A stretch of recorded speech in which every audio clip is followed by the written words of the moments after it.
Welcome to Theory of Conspiracy. A couple of northern lads from the UK discuss plots, cover-ups, and the unexplainable. Hi, I'm Andy the Skeptic. Hello, I'm Carlos. I believe. If you would like to support the podcast, please talk about this with your friends or give us a review on iTunes. You can comment or contribute at TheoConPod, that's at TheoConPod,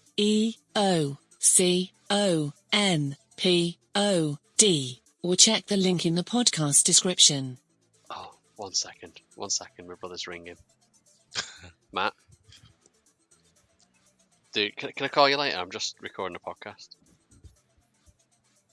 Alright, cheers man, see you later, bye. Any bloopers or funny bits, they all go at the front of the podcast anyway, so people are going to hear your voice before you've had an intro. Because I'll be saying all the funny bits. Possibly, that's normally what happens, Just to be safe, should we just mute his channel the whole way through?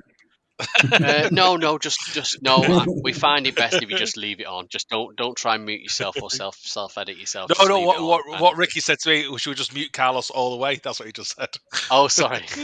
Well, yeah, that could be the future of the podcast. Yeah.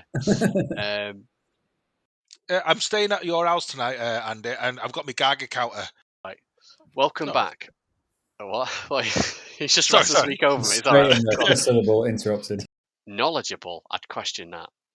It's funny, but you did make someone cry, Carlos. So I did make someone cry.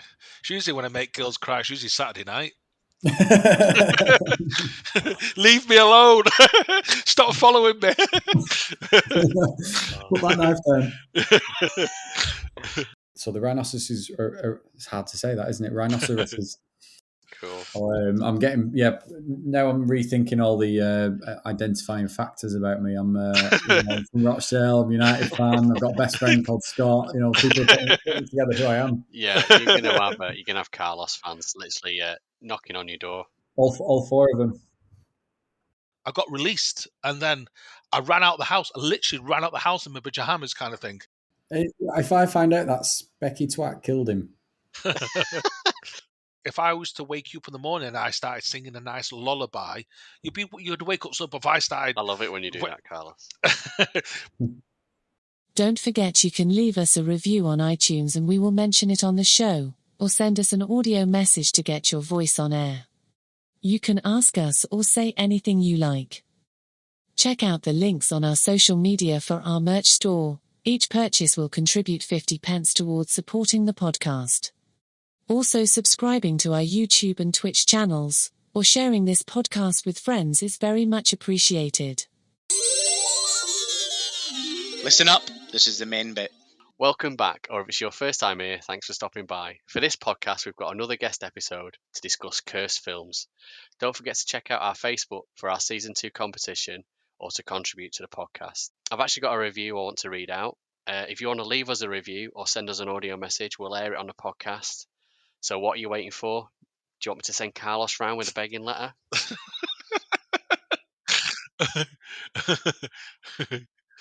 So this is a review we've had on iTunes. It was a 5-star review, and it's from Daryl URQ.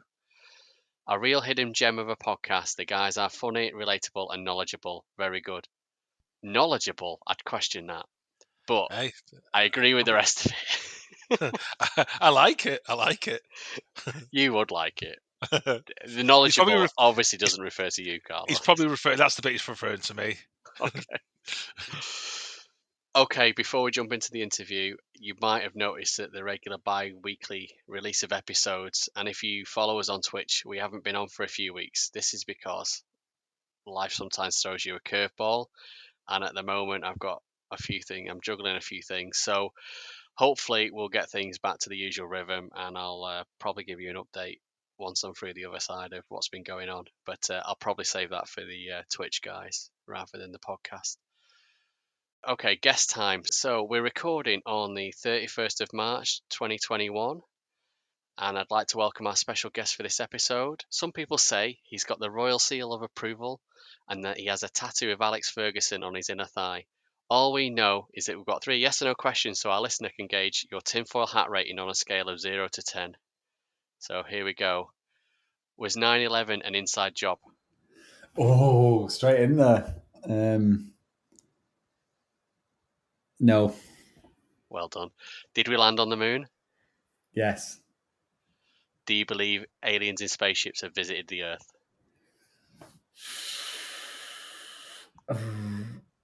I mean, for conspiracy points, I'm going to say yes because I do believe in aliens, and I'd like to think. I think I'd like to say yeah. I want to say yeah. Yeah, so I'll say Okay. yeah. All right. I might give you a bonus. Good. I might give you a Good. I bonus like that. point for that then. So you've scored 4 out of 10. So not bad. Oh, okay. So bearing in mind you've got 4 out of 10 and that this podcast literally gets 4 listeners a week, do you want to tell us who you are and what you do, or do you want to remain anonymous? No, I'm very happy to introduce myself. My name is Rick Redman. I am I'm Carlos's friend. We've been on a couple of lads' holidays together, so Yeah. we know each other quite well.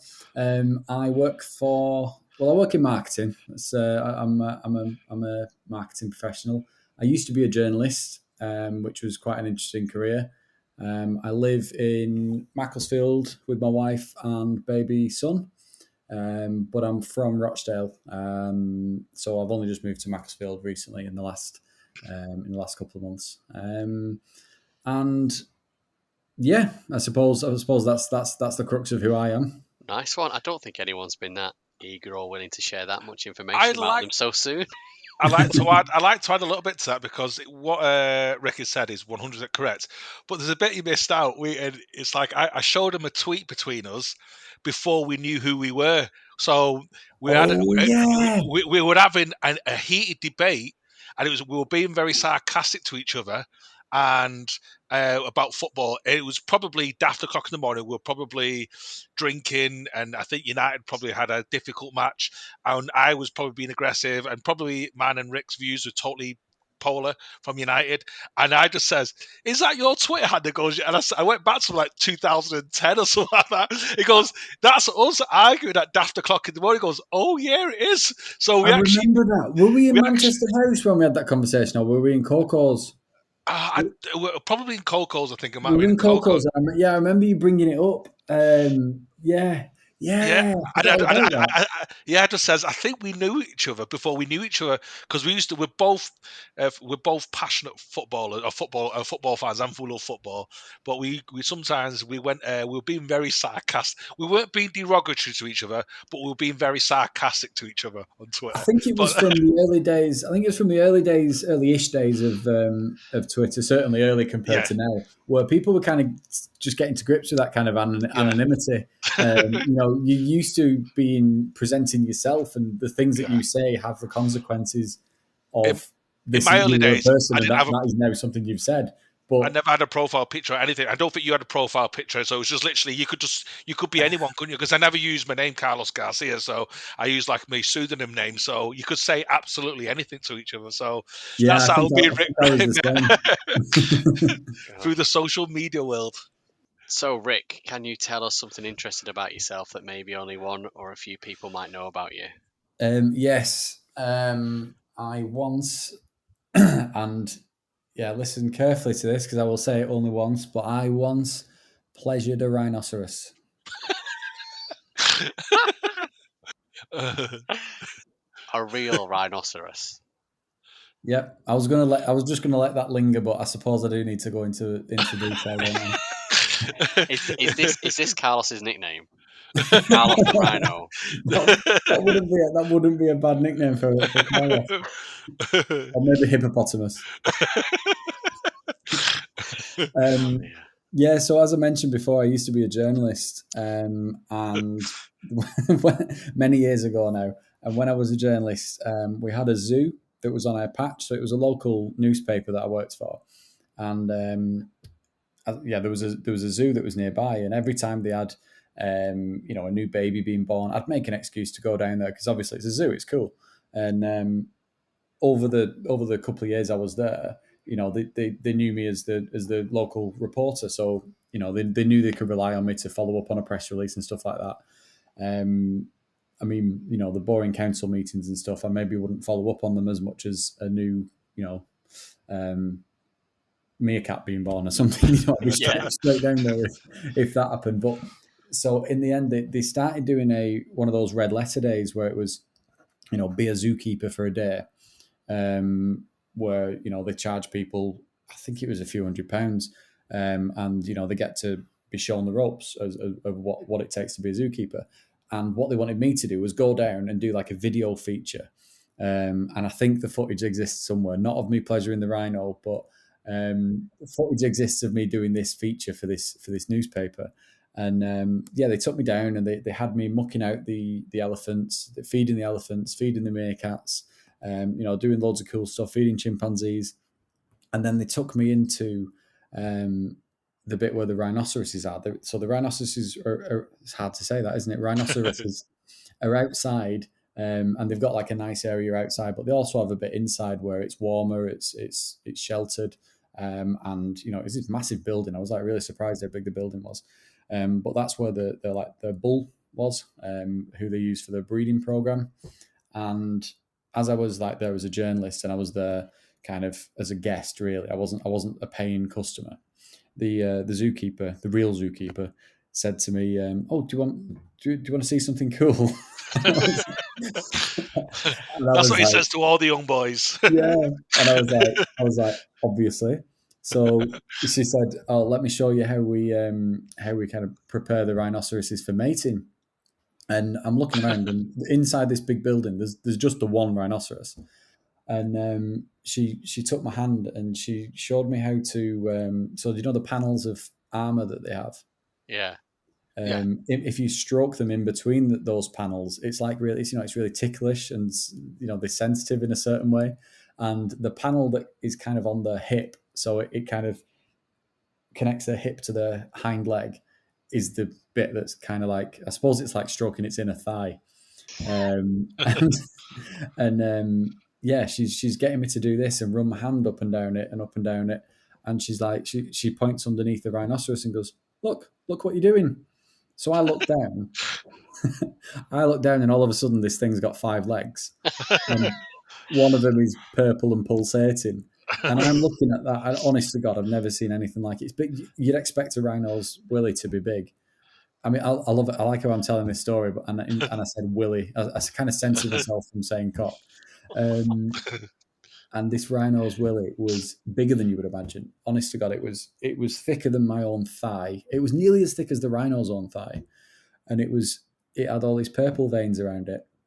And then the zookeeper, after a few, maybe a minute of doing that, the zookeeper kind of said, "Right, let's move on."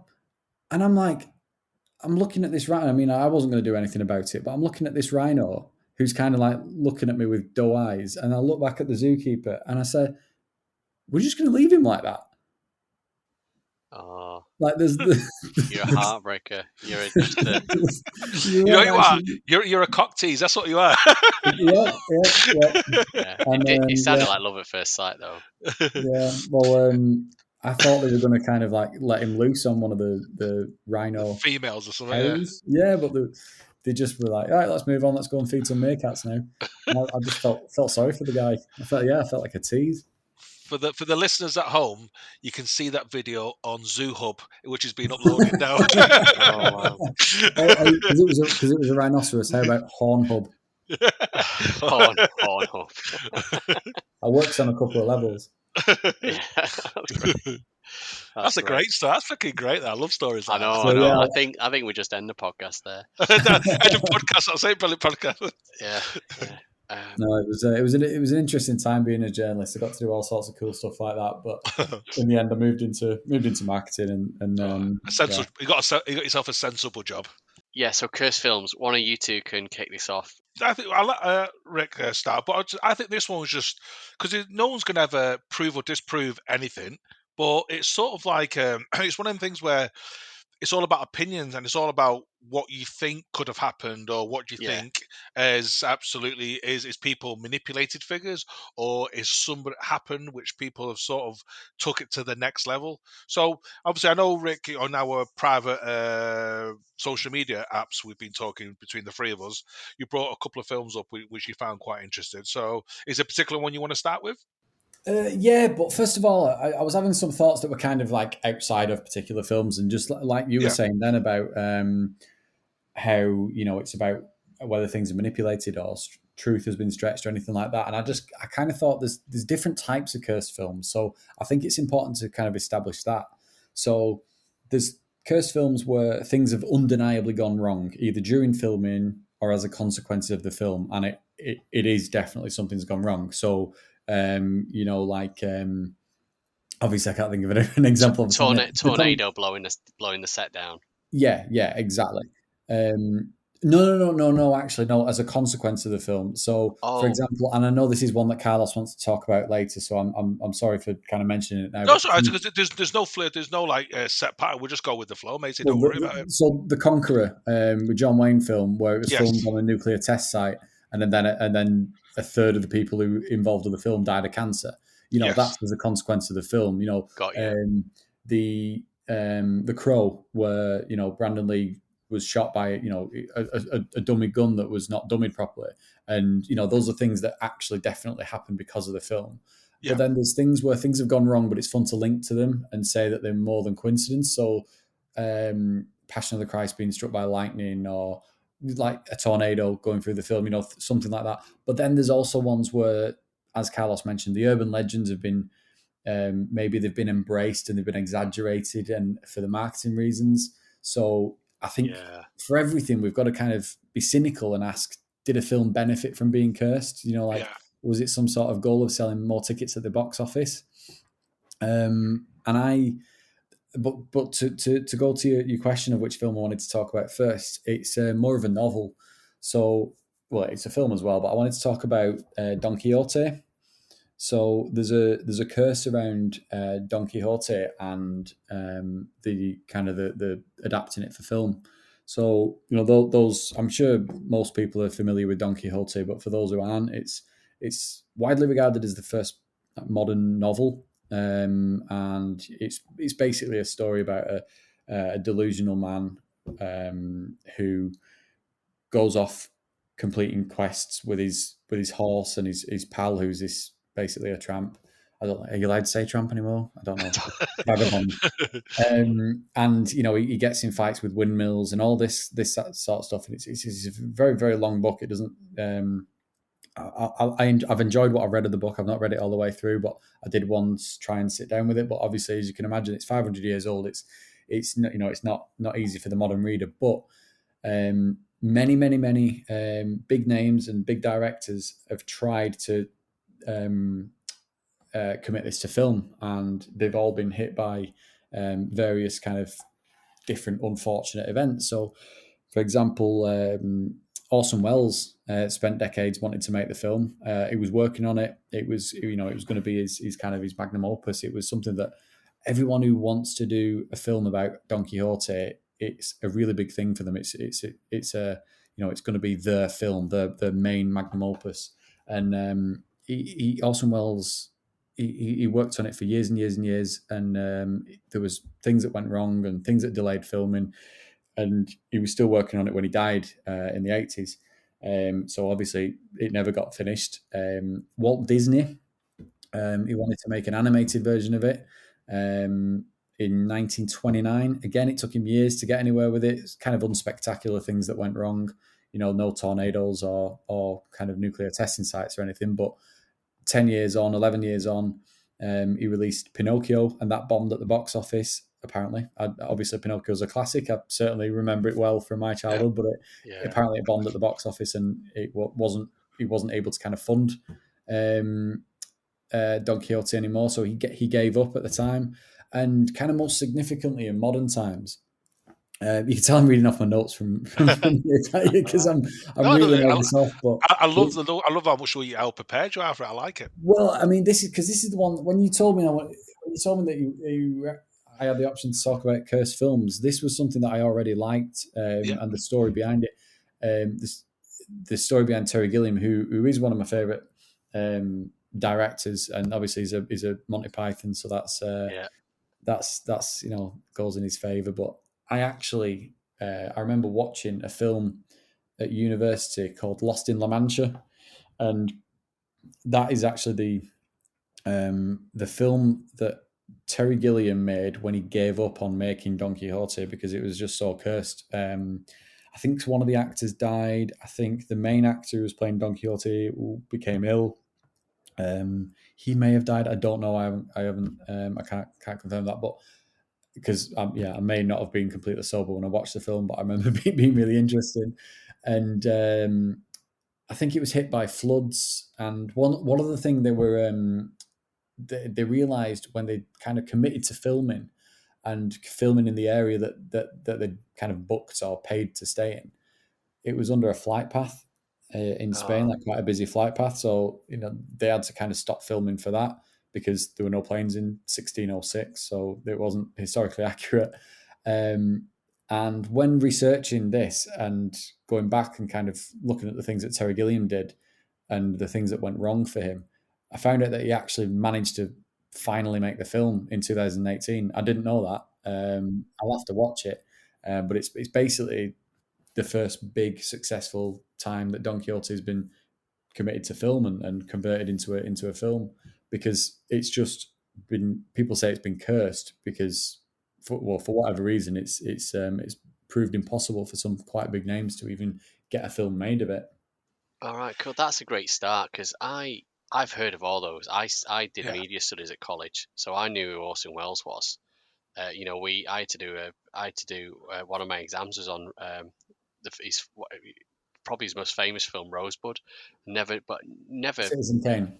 Sorry, Citizen Citizens Kane. Kane. Sorry, Yeah. Citizens Kane. Sorry, Rosewood's his sledge, isn't it? Rosebud. Yeah. Oh, you've just massive Oh, sorry. spoiler there. Well, Massive spoiler for anyone that's not seen that. If you've not seen Citizen Kane in the last 80 years, then I know. Sorry, Rose. it's like Yeah, someone giving away the spoilers for Game of Thrones like a year after I it's been out. know, If you've I not know, watched it, I know. I am joking. I'm joking. But yeah, I called it Rosebud because it starts off with a guy dying, and his last words are Rosebud, and it's all about reporters trying to work out Rosebud. What was that? And they never find out, and it was just a flashback to his childhood, and it was his first sledge.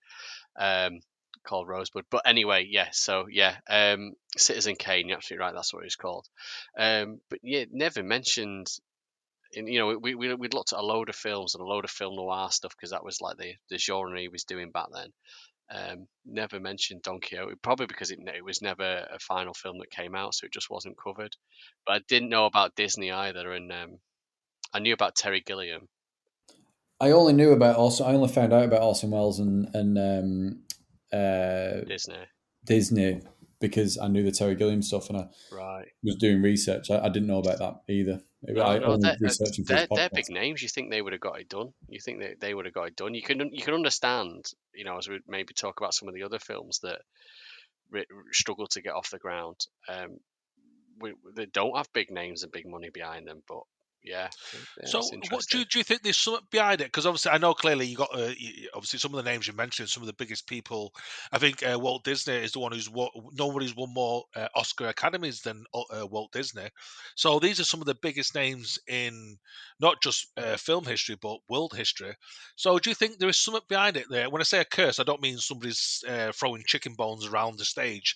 Do you think there's something like kind of some kind of dark? Because I do believe in positive energy and I do believe in negative or dark energy. So do you think there could be something around not actual the stage, but something around the book itself, or some kind of, because like I said, when you've walked into a nightclub, you sometimes go, do you know what, I've got a really bad feeling about this nightclub, and then 10 minutes later it kicks off and you thought, yeah, your gut feeling had this. So do you think there could be something inside, like where there could be some literature or there's some kind of demonic something going, some demonic play going around the book, or the person I who wrote the book, or I think this is probably one I'd put in the category of it's a fun mystique to kind of um, give an aura to the story, and I think Terry Gilliam's probably played up to that himself by certainly by going with that Lost in La Mancha film.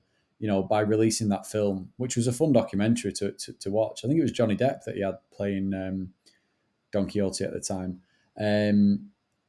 It's almost like he's marketing the eventual film that he's going to make. Why would he give up and make a documentary about it? I don't know, but I think it's probably that people who want to make it really, really, really want to make it so badly that I don't know, it becomes hard to make. They have to make it perfect. I don't It know. adds to the kudos as well, doesn't it? This conversation, and we can't be the only people talking. So it's like it adds to the kudos as well. It's like you're already selling tickets without even making the film. You know what I mean? So it's very clever. Yeah, I mean, well, it makes me want to go and find that finished film and watch it. Adam Driver's in it, apparently. Adam Driver, okay. Kylo Ren. Yeah. No, he is. Yeah. So yeah, I don't think it's like a haunting or whatever, Carlos. I think the films that are covered by them would be the likes of Passion of Christ or The Exorcist, and stuff like that. I think they would come under that. Before we go on to them, should we? Because we have mentioned it. Rick mentioned it. So, The Conqueror, which is the John Wayne film about Genghis Khan, said to be the film that killed John Wayne, basically. So it was actually filmed. So I've got I'm just looking at some notes here. I made some notes on this. So because I wanted to know where, once I heard about it, I want to know where was it filmed? Where was this radioactive set?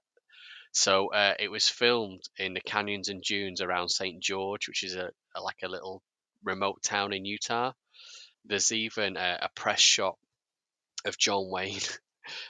John Wayne, I think it might be the director and his two sons looking at this black box, it's basically a Geiger counter, and it was said to just be going absolutely mental. So much so that John Wayne said, "Oh, it's obviously broken," and they declared it as being completely safe. Yeah, it was so bad, you couldn't believe it. It was probably one of them, in it. It was, yeah. He just went, "Oh, it's obviously faulty," and so because they knew there was no bombs had been detonated near there, but what they didn't know is it was downrange of it. So all the atomic dust that went in the air basically landed in and around this St. George area.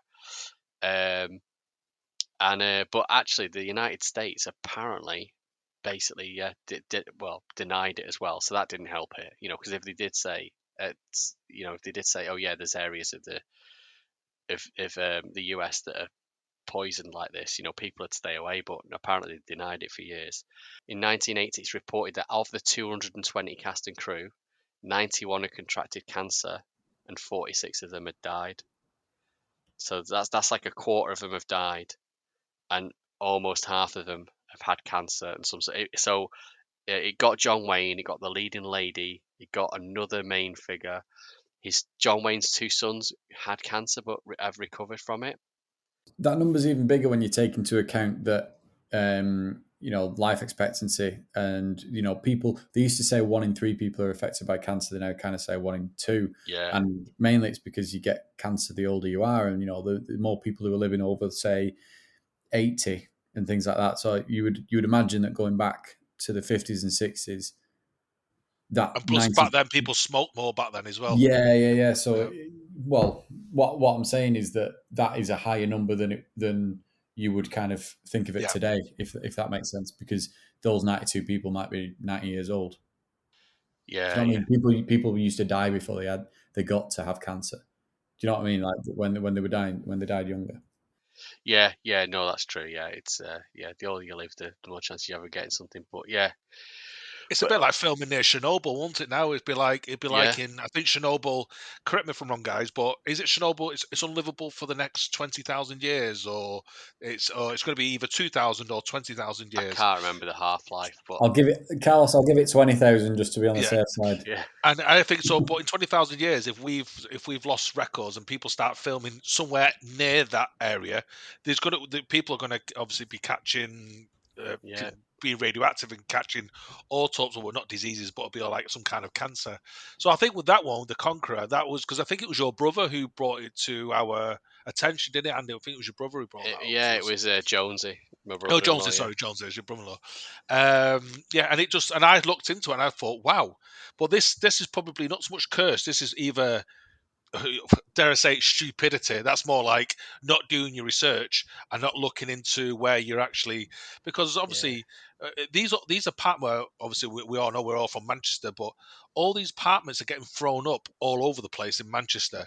And sometimes you think you don't know, and people forget that Manchester was an industrial city, and you don't know what pipes and what gas leaks are all over the place. So I'm concerned. I hope not. I'm concerned that some of these apartments what are being thrown up all over Trafford, all over Manchester, that they could have some kind of poison leaking through to the apartments. So that's more like either bad organisation, bad sort of location and stuff like that. So which is added to the deaths of, like I said, is it what nearly a quarter of them have died Yeah. through cancer and stuff like Just a thought come to me then, Carlos, is if they thought it was completely safe, why did they have a Geiger counter with them?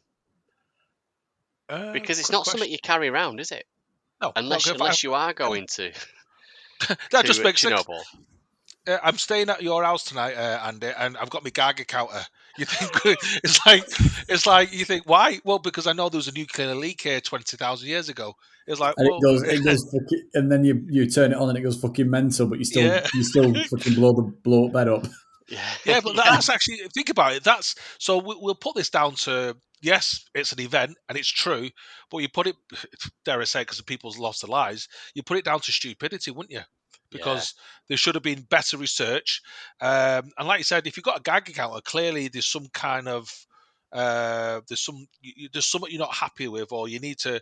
I'm sure on these, when you've got, even back then in the 50s, 60s, you've probably got some kind of paperwork, like if you're an air stewardess and the plane goes down, the air stewardess doesn't get a life doesn't get a payout. Whereas, like, if us three went on there and the plane went down, our family would get something because it's written into some kind of document that you, because obviously you're like. So if I was working on that set, I'm liable because I chose to work on set. So you probably didn't have to pay off like insurance fees and stuff like that. yeah, So maybe that's the reason for that. Yeah, we checked it. There's no nuclear fallout here, and then let's carry on. And then probably these families who lost their loved ones probably did not had a payout when they should have had a payout. Really, yeah. Okay, Carlos. Then you can pick the next film. the Can you next think one of one? Can you is think of one that's not sort of like coincidence, accidental? That maybe no. is. This one is It's a one where I think the three of us have watched it, and it's one where I've had personal experiences because of this film. I've actually felt things at home and stuff. So that's why, and it's The Exorcist. It's The Exorcist is. I watched I don't know. Have you two watched The Exorcist, the film The Exorcist, the Yeah. original one? Yeah, Yep. Okay, so you know yeah, it. Obviously, watching even now watching it, I still get scared. The Exorcist, there was not so much. It was the what was happening on set where people were falling ill. I can't remember if people have actually died, but there was some dark energy, and it was things what were not happening. Things weren't right.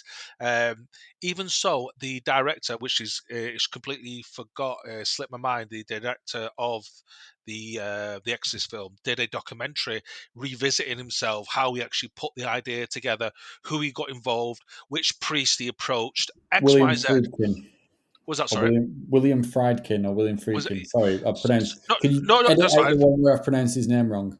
well, I don't No, know.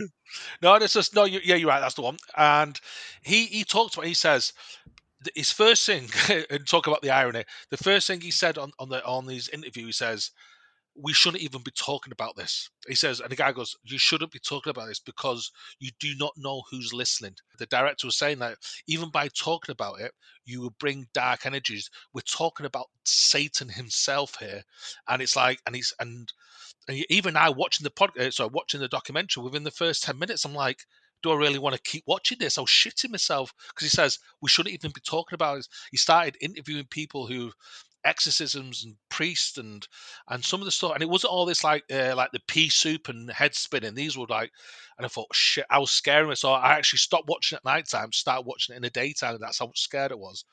And to add to what I said before, I remember when I was about 17, 18 watching The Exorcist. and we watched a follow up to I think it was Exorcist 3, but it's actually Exorcist 2, and after that, I was just asking so many questions to, I'm going to say my cousin, but he's not a cousin, but I've known him since the day I was born. And he kept saying, Carlos, stop talking about it. Just stop being inquisitive. Just leave it alone. But why would the devil choose that person? Why not that person? Why does he want that soul? And it's just, I just kept going on. It's like, for 4 or 5 hours, kept talking about it. It says, Carlos, stop talking. You're going to end up scaring yourself. And then literally, so we all go to bed. I was staying at his house. And then literally, I was like, I start feeling like a cold sensation on my legs. And I just thought the windows left over. And I said, Roddy, just shut the windows. The windows are closed. The heating's on. Right, okay. And then I can feel it, the cold sensation going up onto my legs, to my knees, to me. And that's when I start panicking when it gets to my waist. And I said, Roddy, I can't move. I was like literally panicking. He says, he turns like, what's up with you? I can't move. He goes, shut up. What's up with you? And he goes to pick me up. And he gets sort of thrown back. Like he throws back. And it's like, and once that happened, it's sort of like I got released, and then I ran out the house. I literally ran out the house in my pajamas, kind of thing. And I was just, and his mum and dad were in the other room and says, "What are you doing?" And his mum says, "What?" His mum says, "What have you brought into this house? I can feel something. What have you brought into this house?" And she says, "Stop talking about that, sir. You don't know what you're bringing in." And that's just to elaborate, where obviously I wasn't doing anything, but I was attracted. I was being inquisitive. I probably had I wouldn't How say old were you? 17, 18. So, but I was very inquisitive. So, but I was talking about the dark arts and the possession, the Satan, Lucifer taking over souls, taking over children's souls, murder and all that.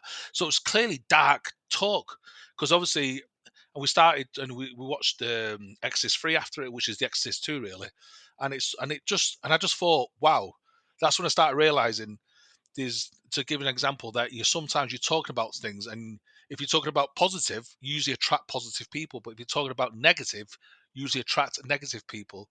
So I don't know what your thoughts are on that kind Did of you thing. So, did you go back in the house or did you go home or something? oh, I went back into the house, but I never slept. After that, I don't think I ever slept at the house ever again, because what I felt was real. It was real. And even as the lad at the time, it's just I was being slowly sort of paralyzed from my feet going upwards, and when it got to my waist, it was like a coldness, like coldness coming up, creeping up on you. This might be out of my area of expertise, but do you think you were? I don't want to say possessed, but do you think there's something that was related to the Exorcist was related to you? I think there was. I've asked this question. How do I put it? I think may have opened up some form of portal or gateway where I do believe in. I don't believe in ghosts and stuff like that, but I do believe in dark and good energy. And maybe I just was being too inquisitive. I was 17, 18, so I was still relatively innocent. I had a sort of innocence about me. So I was like, maybe it, maybe it, some dark energy was playing with me, and it didn't hurt me, but it scared me. So it didn't. It frightened me. I didn't feel scared. I was frightened Have you because. heard of that thing you can have when you're going to sleep where you get paralysis? And a lot of these alien abductions are put down to it because you can wake up and feel like your body's not moving. But It's I've I've not been definitely to had bed. that. I've not been to bed yet though. It's like you now. right. It's like the three of us now. We're talking, and we're just talking as that. And you're sat on the couch. Rick's sat on the couch. I'm sat on the couch. I've just put the duvet on, and we just keep talking. And you say, "Carlos, stop talking about it." Right, leave it, Carlos. Just stop talking about it. And I'm like, and I start going, okay. And then I just shut up completely. It's And then, and clearly then it's clearly your mates Rohypnol then. But Are you putting us in? Are you putting us in danger by talking about it now? he Can might be. can you get us through the podcast? No, it's just it's one of the things where and that's why I think where certain, like, I'm sure one of you might bring up the poltergeist was the same kind of thing. So do you think where, if you're talking about things where we do not understand, because I don't, do you first question, do you actually believe in that? Do you believe in sort of, I'm not saying God and devil, but do you believe in kind of demons and dark energy and stuff like that? No. Do you, Rick? I don't think so. No, you say dark energy. I'm more inclined to believe that you use the example of being in a bar and you just kind of feel the tension. I think there's such thing as atmospheres that kind of go beyond just talking about, oh, it's dimly lit, it's quiet, it's there's this of this sense, this of that sense. I think you can feel energies. I think You I'd go can as far pick as up saying on that. body languages and stuff, and you don't know you're doing it, can't you? And yeah, Yeah, and it's when you also talk like about knowing when atmosphere, you're being watched. yeah, Yeah. Yeah, yeah. there are some sort of energies, maybe. Well, That's as much as I'll give you. I know Carlos has a tendency. Like when I told him to look into some maths, he goes down a rabbit hole and Yes. almost gets into a trance. And maybe that's something you've been doing for quite a while.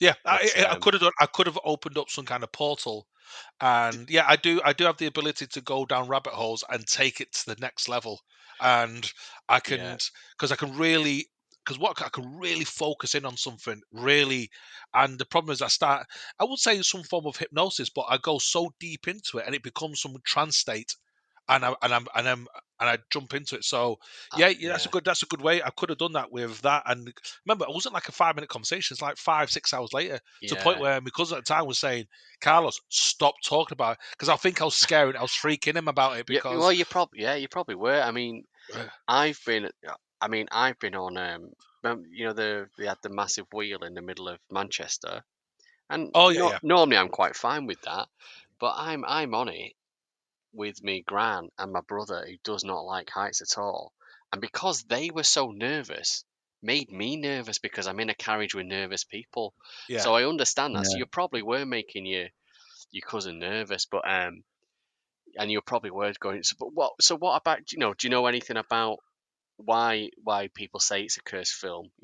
Any of the actual things that went on around the recording or Because post filming with the actors or anything? they were saying because you're talking about Satan or Lucifer himself. So there's no more evil than Satan and Lucifer himself. So you're not talking about some serial killer. You're not talking about some guy who's murdered a couple of people. So you've got two entities. You've got God, which is benevolent, and you've got the devil, which is malevolent. So you can't go. So you're calling on to all the. If you think about all the evilest and demonic things we've witnessed or we've saw or read about or listened to, it's all attributed to the devil or Satan Yeah, himself. So it's probably that's the bit where it's hard one because you're bringing out negative vibrations. It's a bit like if I was to wake you up in the morning and I started singing a nice lullaby, you'd wake up. So if I started I love it when you do that, Carlos. but if I started singing some kind of thrash, demonic, Satan, fucking heavy metal, you're gonna go, "What the fuck? Go away, you weirdo!" Because it's like it's because of the frequency. When you're talking about certain energies, good, bad, or indifferent, you're attracting certain energy, certain vibrations. I do believe it's like a gut instinct. It's you're probably attracting that. Yeah, I don't believe in this frequency thing, but I, I think again it was hype and it was publicism to get the film, because wasn't it banned for a while. The Exorcist, was that one of the Yeah, ones that was yeah, it banned was for a bit? banned. It was banned. Yeah, it So was banned. again, someone bans a film, you want to watch it, don't you? Why was this Yeah. banned? But some of the stuff I was reading, people were warning them not to make it. It's a subject you shouldn't cover because of this, that, and They the had other. paramedics outside because people were collapsing and vomiting outside, Well, weren't yeah, they? the Exorcist is one of those films that it kind of ticks all the boxes of the Yeah. things that I mentioned at the beginning of things where things have gone wrong, things Yeah, have happened that are definitely connected, and then things that were the hype has just been embraced. I mean, you had people having heart attacks in the cinema when it came out. Like say, it was people. You've got the Vomiting, everything. They body had bed with paramedics stuff outside. vomiting, and a couple of the actors died while it was in post production, Right, okay. and also. The house caught fire when they were yeah. filming. Have you heard this one? The I'm house not sure if it was while it was filming or it was after, but was it after? But yeah, apart from one room, everything was yeah, and destroyed by obviously, fire apart which from room was it? Obviously, yeah, the room. the bedroom. Yeah, I don't know about the deaths, but apparently most of the actors suffered injuries during the filming, and Well, when it Linda was Blair did herself, didn't she? sorry, say again. Linda Blair, the girl, did herself, didn't she? But also as well, just to add to that, If you ever get a chance, watch that. It's on Netflix. I'll post it up, or we'll put it up on the Social. podcast social what it's called. But it's the woman who did the voices, for the young girl. They had to create, because that back then it wasn't computers, so there was like a kind of opera singer, and they had to. So what she started doing, she started talking, she started getting into some kind of deep state. She drank alcohol, so to roughen her voice up, and she started going, and then she started going to. She talks about it, and she actually does the voice there live, and it's like, and you can hear like 3 or 4 voices within her voice, and she says, "How do you do that?" It's because I'm first I have a couple of drinks to roughen my voice up, but then my thought process, I go into a dark place. So clearly she's thinking about doing evil, and she's there go, oh, and you can hear like fucking 2 or 3 voices when her voice is talking to you, and it's like you start shivering, because that's the demon's voice coming through her. It's not obviously it's not a demon, but she says how she does it. She goes into a negative, horrible place to get there. How much is she hyping that though? Because Oh no, she's been interviewed. She's been interviewed, and she's yeah, probably but in the 70s, 80s at the time, and she could still do it. She yeah, could but still do I, the I voice. do I do wonder. She's in the film business or has been. Wants a name to be. Wants the fame. Maybe wants the money from the interviews, Oh no, the interview documentaries, was done whatever.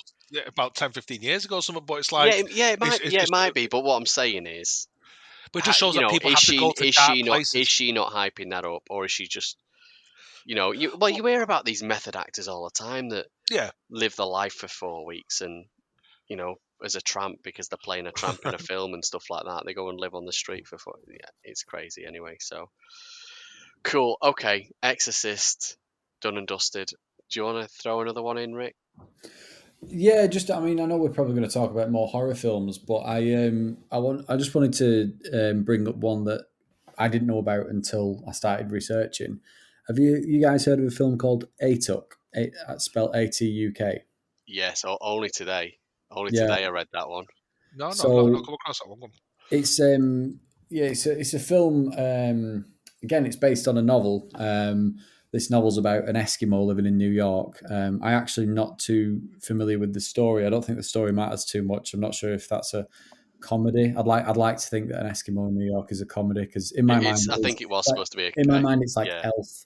Do you know when Elf goes to New yeah, York? Yeah, yeah. that's what it is. Take someone, put them in a situation where they're out of their place and they have a load of weird mishaps and With funny. with hilarious consequences. That's the one. Yeah, yeah, Yeah. Um, yeah, so it's basically killed actors who agreed to star in it. So I mean, the list of actors who died makes me think it probably was a comedy because after agreeing or signing on the dotted line, and some of them I think even filmed a lot of it, they died. So John Belushi, obviously famously died.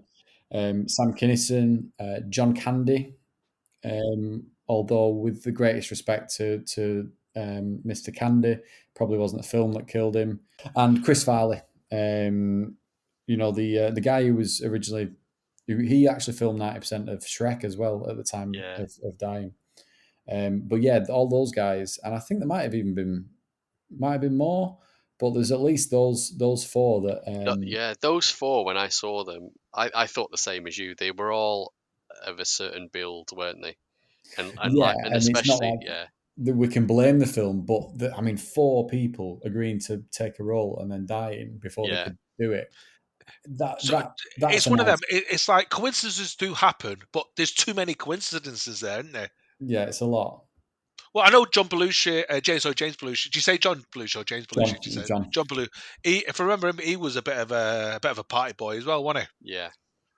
So, Yeah, but the thing sometimes, okay, so we'll never know what exactly. But do you think that's just one massive coincidence, or do you think there could be some form of, I don't know, I won't say, I'm not going to say, you want me to say there's sinister there's some kind of, energies afoot, or could there be some kind of, I don't like an know, some. Eskimo who doesn't want you to take the piss out of him. So yeah, some Eskimo kind of Eskimo ghosts flying around. But do you believe that's the? I'm trying to say it's like I do believe in dark energy. I'm not saying that's associated, but sometimes you think when people say, listen, like that's a haunted house, and people go, yeah, but when they go into that house, no, I don't know if it's your mind playing tricks, but there is something going on, or there is some kind of you feel like you're not alone, you feel like there's someone there with you, kind of thing.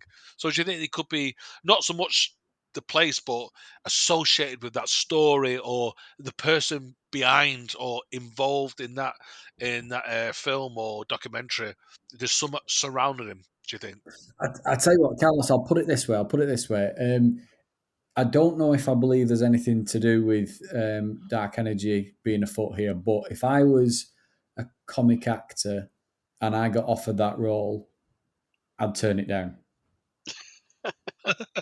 Okay. just to be on the safe side. Yeah, okay. That's an interesting one. That's Andy. If they offered you that role, would you turn it down, or would you? They've offered you £1 million.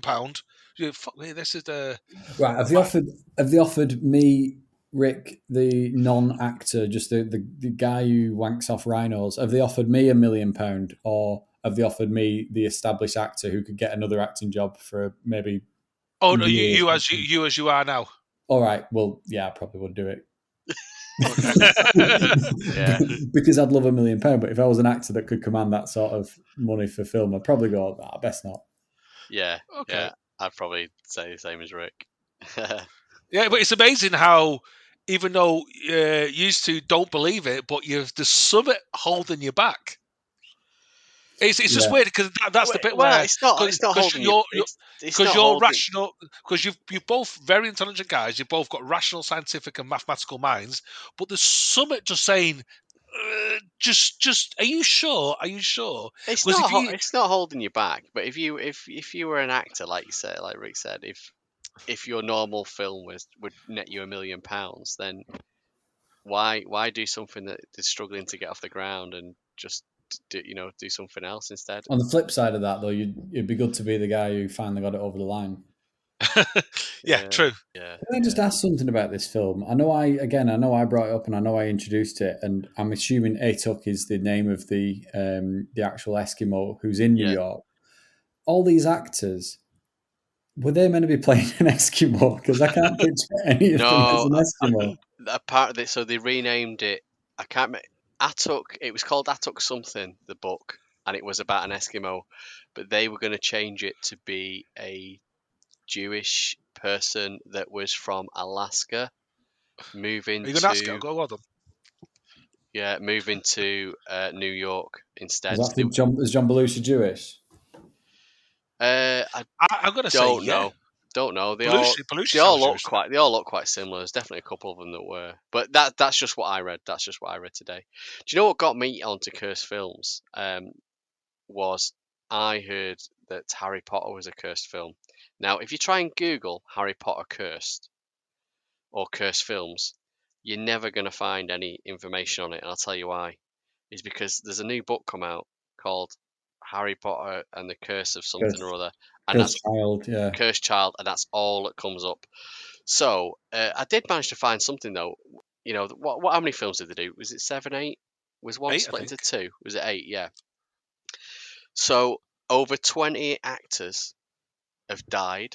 So these include Rick Mayall, Alan Rickman, John Hurt, Vern Troyer. Rick Mayall was in Harry Potter. Yeah, one of the early ones. Yeah, Was he? I yeah. love Rick Mayall. If I find out that Becky Twat killed him, Well, if you think about it, the Harry Potter, you are dealing with dark arts, witchcraft, aren't you? Well, yeah, oh, yeah. So I think that feeds into it. So I can't, I've not got a full list of all of, all the other 20 or so, but I know that one actor was murdered when he came out of a nightclub. Another actor died of heat exposure when he was running through some desert in America.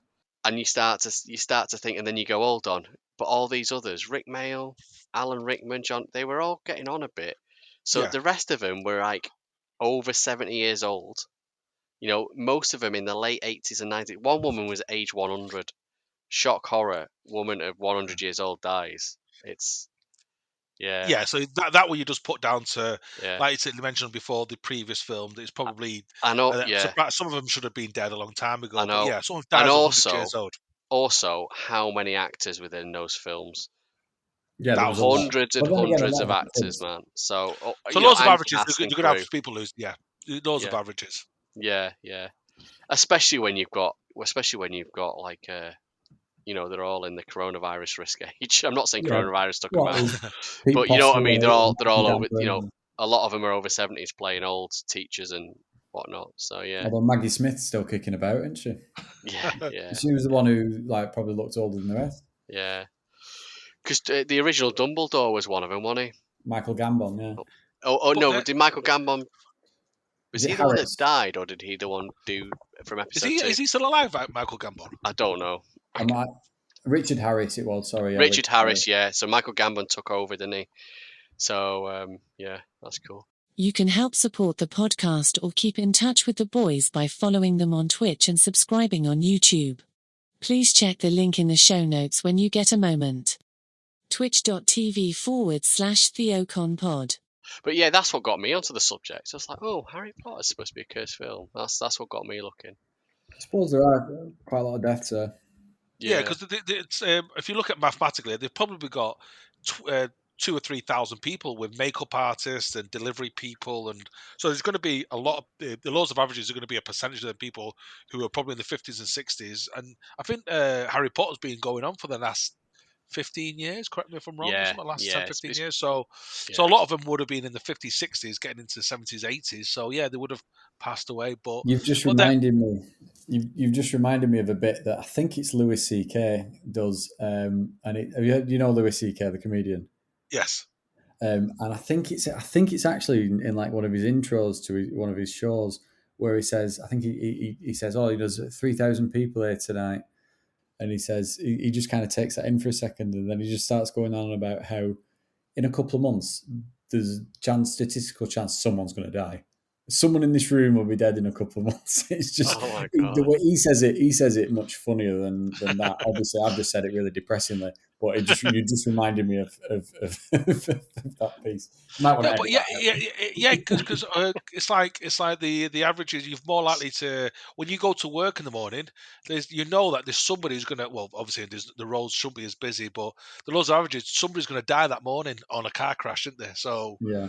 it's sort of like scientifically proven that the laws of averages people are going to die from something. But yeah, but the goes back to the Harry Potter. Like I go back to I think is there something sinister about it? No, but when you are sort of talking about witchcraft and I'm not saying voodoo itself, but some darker energies, but maybe you are attracting certain elements to the dark side, or not say the dark force, but dark energies to that environment, and you're sort of like subjecting yourself to that kind of negativity. Yeah. If you believe, if that is true, and like the thing you were saying about The Exorcist, then I suppose Harry Potter would be tempting fate. But then again, if you include in Harry Potter, you have to include everything in between Harry Potter and The Exorcist. So, Yeah.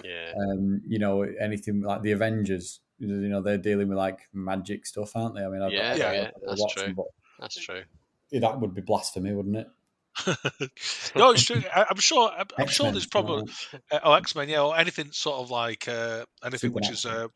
and even if you talk about films, which is we went through a period of like going through films which are about killers, serial killers. We're obsessed with killers, aren't we? As a You species, are. we You never but stop I love talking I about love them. a good serial killer documentary, Carlos. Don't worry about it. I love it. exactly. It's like everybody loves a good. When you watch a film and it's a good film, it's always some FBI chasing some serial killer. You know what I mean? It's always something like, and they're the ones what get you going. Do you know what, We're Carlos? obsessed with it. You talk about your rabbit holes. You know what I like is serial killers. The interviews in prison. So you get like your Ted Bundys and your Yeah. BTK killer and stuff. There's a load of them from like I don't know the 80s or whatever where they've done an interview in prison and it's like an hour or 2 hours long and you just listen to them speak and tell their stories and stuff. That's interesting. It's horrible, obviously, but it's the kind of stuff that you can't keep your eyes off. The best thing for that is a thing called Mindhunters, which is on Netflix, I think. And have you watched Mindhunters, Rick? I've not watched it. I may have seen stuff from it, but I usually just go down YouTube rabbit holes for this sort of Well, stuff. Mindhunter is basically exactly what you just said. It's two guys who were from the '60s who started studying serial killers. Well, the word serial killers doesn't exist yet. They coined the phrase serial killer. So they Right. started interviewing people like Charles Manson and what. Because people just think, oh, someone who goes and kills like 3 or 4 people, oh, they must be a lunatic. No, it's like Ed Kempler. Ed Kempler had an IQ of 145. You kill a person, you're a murderer. You kill 3, you're a serial killer, and 5 then it that's is. what it's. And it's like if you ever get a chance, and it's exactly what you just said, Rick. Is literally these guys interview and they talk what they did, and it's like you and I, the 3 of us here talking now, and it's one of us saying, "Oh yeah, I murdered 15 people last night," and yeah, by the way, I just made myself a sandwich as well. It's like, wow, it's Yeah. weird. It's like They're these, definitely detached from the emotional side of it as well, aren't they? They're like but cold like that when you. Carlos, you mentioned stats. yeah.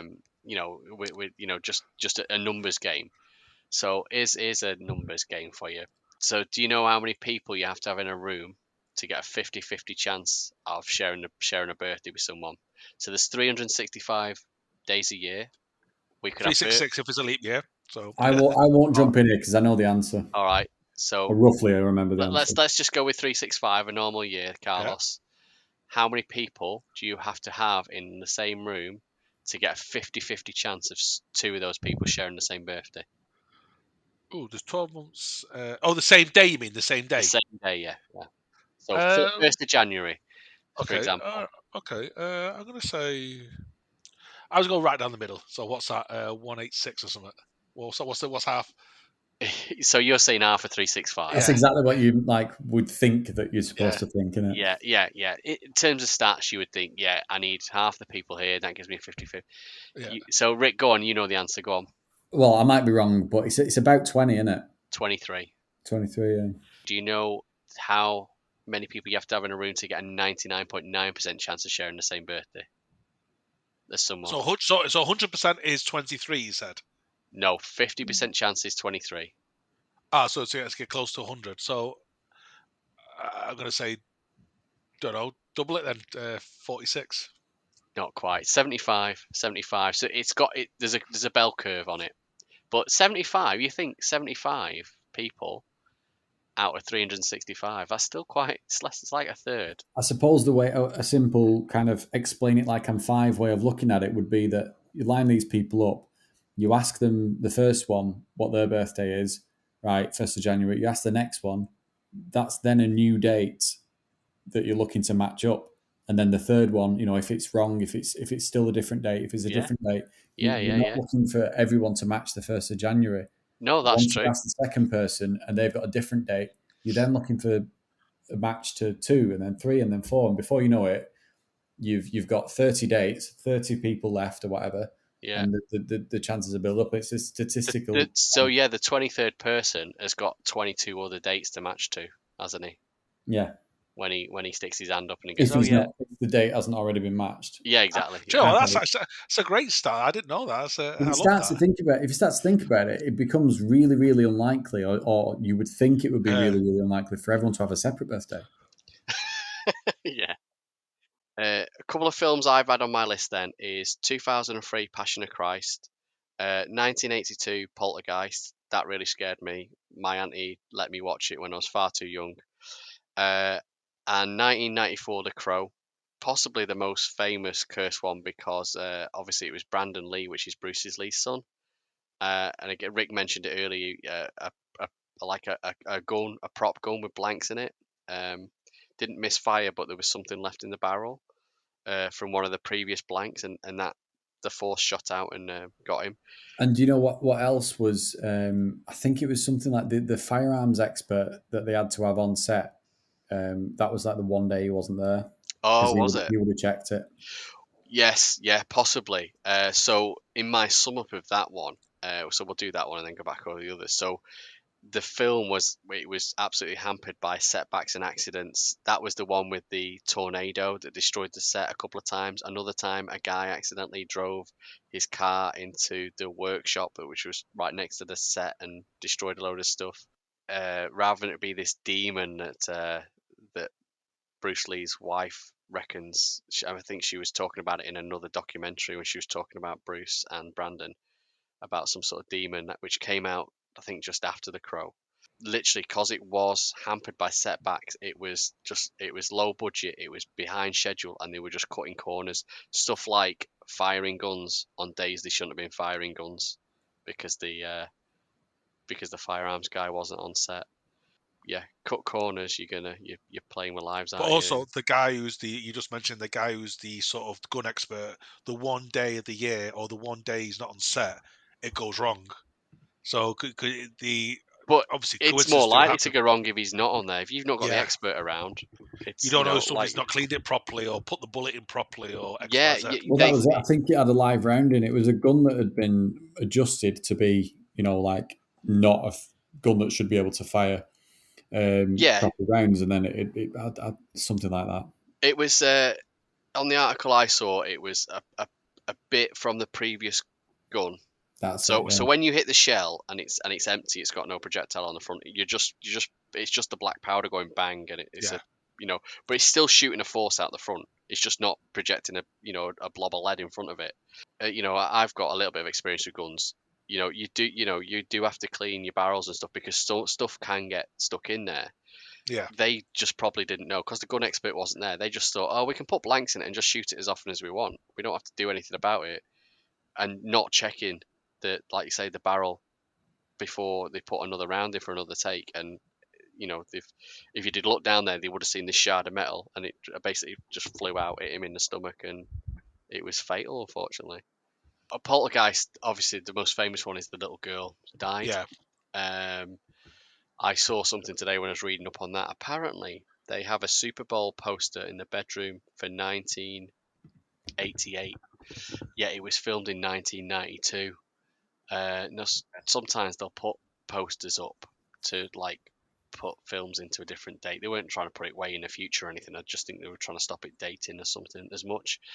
But apparently, when the little girl did die, apparently one day she just started being sick, and they rushed her to Child's Hospital, and I think it was something like septicemia that got her, and it was caused by something in her stomach. But the town that she was living in at the time, and the hospital she was taken to, it was in the same place the Super Bowl was set that year, and the year was 1988. So a lot of people are saying that scene where the little lad is sat on his bed, the scene where he's on his bed and the clown comes out from under the bed. Spoilers for anyone that's not watched it. In the last 30, 40 years, yeah. Yeah, apparently, yeah. It says, can you believe that? That's 40 years next year. Wow, that's crazy, isn't it? So yeah, apparently there's people are making ties with that and stuff like that. But again, a lot of them were, from what I read, were simply age-related inexplainable illnesses from the people that died. So there we go. And then Passion of Christ. Again, we mentioned this earlier on. So it's pretty rare to get struck by lightning, although this number is staggering to me. Apparently, 240,000 people a year get struck by lightning. 240,000 people. That's massive. That's a 250,000 people a year get struck by lightning. I suppose there's degrees of getting struck by lightning, though. Golfers get struck by lightning quite a lot. Golfers. Yeah. Well, golfers. Yeah, gophers. Yeah, gophers. Well, they're stood in open fields. Yeah, waving metal sticks around, aren't they? With metal spikes going into the ground, so they're a target. But apparently that is still massively rare. But when it was being filmed in 2003, it happened 3 times. Now, when I looked into it, it was when they were doing a bit where the guy that plays the lead actor of Christ, he's on the hill and he's got his arms up, so he's the highest point of contact. He's got his arms up and he's doing that big sermon where he's on top of the hill. And there was a storm brewing, and he says about 4 seconds before it hit me, I could feel something. It was going to hit me, and it just goes bang, and it was just caught off camera because the camera was panning up to him, and it hit him just before the camera got there, and apparently the rest of the crew all hit the deck, and then they then sort of resumed filming, and then another one of the actors stood near him. He then got hit. So it's like, okay, there is a lightning storm. Someone's just got struck by lightning, and then you all stand back up on the hill because you've not learnt your lesson. And he got hit again. So maybe it's not so much a coincidence. Now, if that had been like days apart or something, I'd be going, "Oh wow, now that maybe is a coincidence." But it was the same lightning storm. Yes, Do you know what I mean? lightning doesn't hit play same twice, does it? Lightning. Well, it didn't. It hit two different people instead. Yeah. But and apparently, so they say it hit him 3 times. But the guy that got hit the second time, he said he'd been hit previously, but doesn't say it was within the same film. He just mentions, "Oh yeah, I've been hit by lightning before on another This one, occasion." though, this one I love. I mean, you're offering a nice kind of sensible explanation for it, in that there was a storm and it was the highest point of contact on the Yeah. mount. But I love Well, the God did idea it. of someone trying to portray Jesus on film and replicate the suffering of Christ and being smited during filming by a Yeah. lightning bolt. I love the idea of it's a perfect kind of cursed film But situation. I he don't wasn't want an smited. This guy, explanation for it. yeah, he wasn't smited. This guy had loads of stuff going wrong that I didn't even put in my notes, but I'm just going to remember. So he was in the whipping scene where they're whipping him. So the way they do it, they have like a pad or something just behind him. So the guy's actually whipping that, and he's just like fake reacting to it. But apparently this guy's aim was really bad, and he's whip goes over the top of it and hits Cavill. I think, is it Cavill or someone? It hits him on the back, and apparently he turned around in a rage and had a right go at him. And then they start filming again, and the guy does it again, so he gets it a second time because the guy misses again. This guy with a bullwhip. It was like he's And one of those method actors you were talking about before. Yeah, I think I so. think it's called Jim Caviezel. Caviezel, that was it, not Yeah, Jim Cavill. Yeah, I'm Caviezel. thinking of Superman. And then what was there was another incident where he hurt himself. Oh, carrying the cross, where he's carrying the cross up. He did something to his collarbone or something, or his shoulder. But Carlos, you'll love this one, right? So I learned this today. So there's 2 people working on the film. One was an atheist actor, and another guy was Muslim. He wasn't an Sounds actor. like a joke, this one. He wasn't an actor. Yeah, he wasn't an actor, but he was part of the crew, I think. They both converted to Christianity because of the film, because of the trials and tribulations and just everything. Oh, I like that. I knew you would But- like that. I knew you'd No, like but that. then I'll flip it. So, Go. firstly, nobody wanted anyone to make this film, especially because everybody knows Hollywood is a big Jewish community, and a lot of the people who fund films are Jewish. Obviously, everyone knows what Mel Gibson's is obviously thoughts on the Jewish community, or the Jewish people, I should say. So clearly, nobody wanted Mel Gibson. So Mel Gibson had to dip into his own pocket and fund it, which turned out I think he spent 50 million of his own money, and I think he got 400 plus million back. So it's probably one of the best investments he's ever had. Yeah. But then, correct me if I'm wrong, I watched a documentary on this one, but this is just nothing to do with this, but ages ago, that Jim Caviezel said he was told, under no circumstances are you to do this film because it'll be the end of your career. You'll never work in He Hollywood ever talks again. about that. So just after Gibson said to him, do the film. Gibson apparently went, hold on, no, don't do it because it's going to ruin your career. And Gibson actually told him that like minutes after him agreeing to do the film, and he went no. And because he was really religious, he just went no. That's some, and again, He found is it as a that calling. Jim Caviezel found it as a calling, didn't he? yeah, He said, yeah. "If I end Is he my saying? career, Is he saying that? Is it part of his faith? I mean, as a film, right? Okay, I'm an atheist. It's not converted me. Yeah. As a film, I thought, wow, no one's ever told this story like this before. You know, I went to a C of E school. My mum was a Catholic. I've been to church loads of times and heard the stories and watched all the other films, Ben Hur and all this sort of stuff. I know Ben Hur's not strongly on it, but you know he's in there, isn't he? But I remember watching it and going, wow, that was a powerful film. And very powerful. I went to my mum. I went, Mum, you got to watch this. And she's a Christian, and she was like, "Oh my god, I've got to get Auntie Fran to watch this because My mum could watch it. My mum could Does she watch it. not? It was so because it was so truthful and powerful that my mum would not turn to tears because she knows, obviously, she knows my That's mum's the thing about it. It was making it real. my mum's a devout Roman Catholic. She goes to mass every day, twice on a Sunday. So it was the pain of the suffering, knowing what Jesus went through.